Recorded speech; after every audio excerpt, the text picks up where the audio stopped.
Kami dari kelompok 4 dengan saya Ridu Duta Pratama dan Yuliana Sitangga, Riris Purba akan membuat sebuah video. Untuk video lebih lanjutnya, mari kita tonton.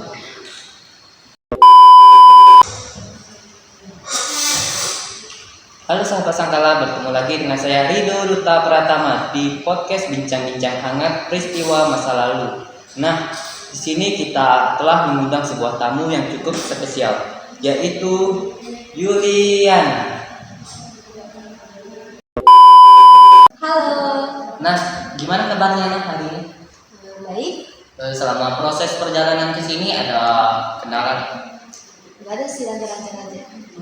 Nah, sahabat Sangkala, kali ini kita bersama Yuliana akan membahas sebuah negara yang ada di Timur Tengah. Yang mana nih kita ketahui bahwa negara di Timur Tengah itu identik dengan namanya kekayaan sumber daya minyak, gas, gurun, dan juga konflik yang tidak berkesudahan. Nah, negara yang akan kita bahas kali ini adalah sebuah negara yang memiliki sejarah panjang dalam peradaban dunia.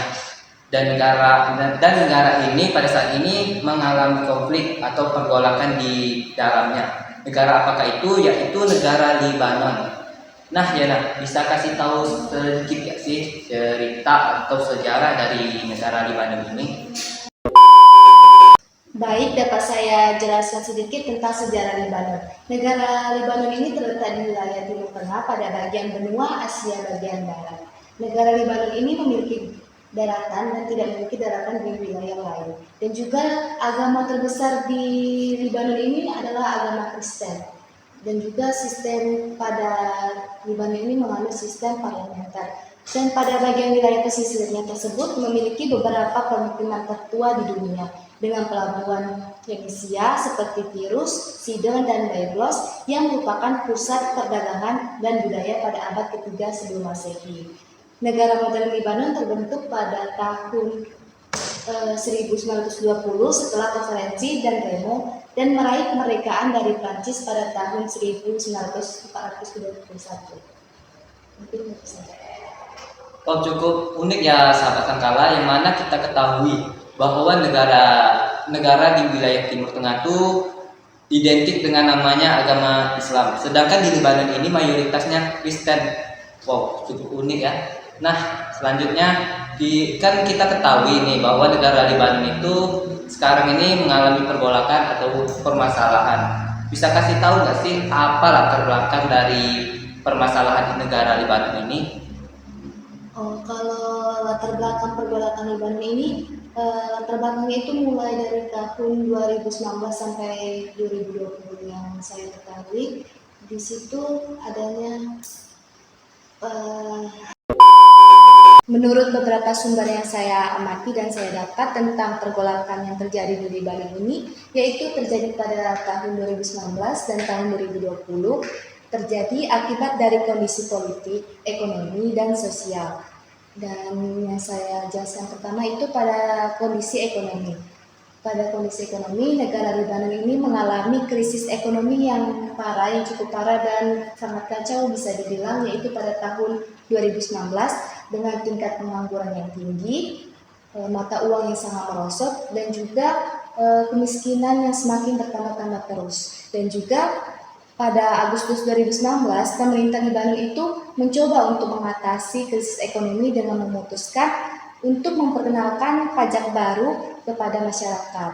Tetapi masyarakat merasa bahwa yang diberikan itu membebankan mereka dengan pemikiran mereka sendiri, dan juga mereka berpikir bahwa tidak ada solusi yang diberikan dari pemerintah untuk mengatasi kemiskinan pada ekonomi yang mereka alami pada saat itu. Nah, ini kan penyebabnya kan tidak hanya krisis ekonomi saja, pasti ada penyebab lainnya. Apakah hanya krisis ekonomi saja?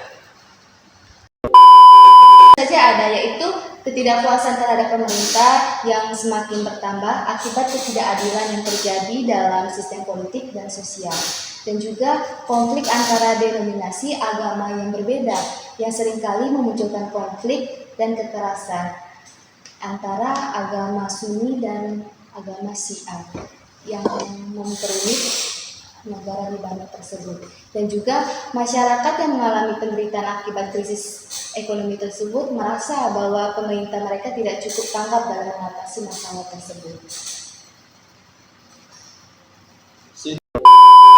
Berarti permasalahan di Lebanon ini cukup kompleks ya. Selain hyperinflasi, juga adanya konflik agama di dalamnya. Nah, bagaimana proses terjadinya pergolakan ini di Lebanon?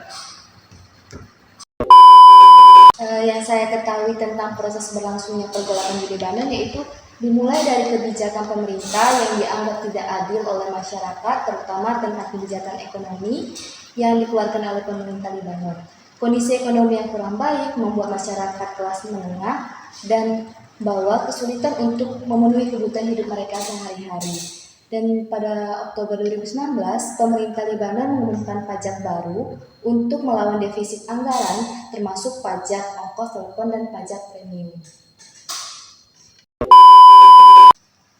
Nah ya, kan di 2019, nah konfliknya kan ini kan Yana ceritakan di 2019.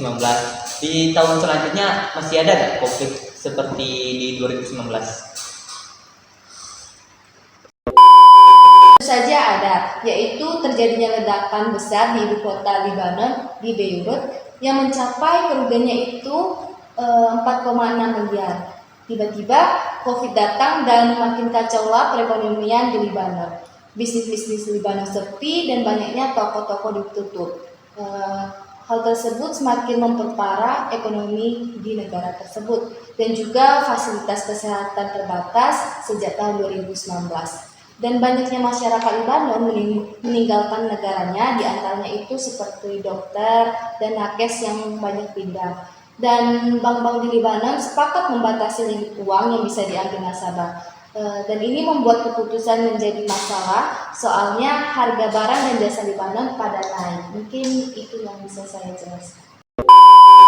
Nah, dari yang saya jelaskan tadi, ada hal yang unik nih, di mana para nasabah di Lebanon mencuri tabungannya sendiri. Karena bank menerapkan limit pengambilan uang, para nasabah pun tidak segan-segan membawa senjata tajam, contohnya seperti granat dan pisau.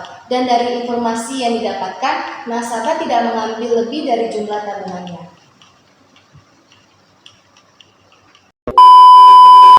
Oh, cukup kompleks ya permasalahan di negara Lebanon ini. Menurut Yana, ada sih upaya penyelesaian dari permasalahan ini? Upaya penyelesaiannya itu sangat bergantung pada kesediaan pemerintah untuk merubah dan mengatasi masalah yang mendasar di negara tersebut. Yang pertama, reformasi politik, yaitu dengan pembentukan pemerintah yang lebih representatif, terbuka, dan transparan. Dan yang kedua, reformasi ekonomi yang mencangkup perbaikan sistem keuangan, peningkatan infrastruktur, dan meningkatkan investasi asing. Dan yang ketiga itu meningkatkan kepercayaan umum melalui penerapan program sosial ekonomi yang bersifat inklusif, termasuk program pengentasan kemiskinan dan penciptaan lapangan kerja. Dan yang keempat, meningkatkan keamanan negara dengan meningkatkan pengawasan dan pengalihan kebijakan keamanan secara berkeadilan.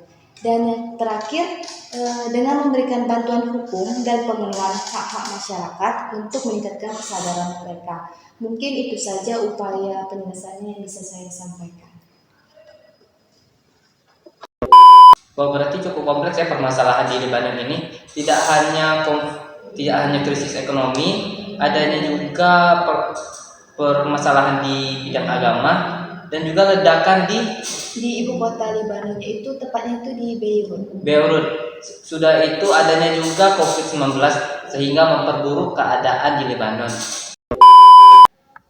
Nah, sahabat Sengkalat, terasa kita telah berada di penghujung acara.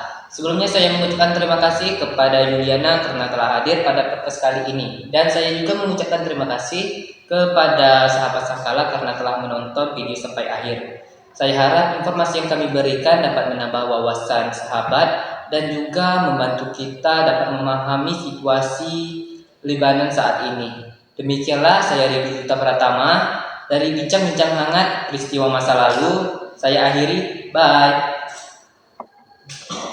Audio Jungle.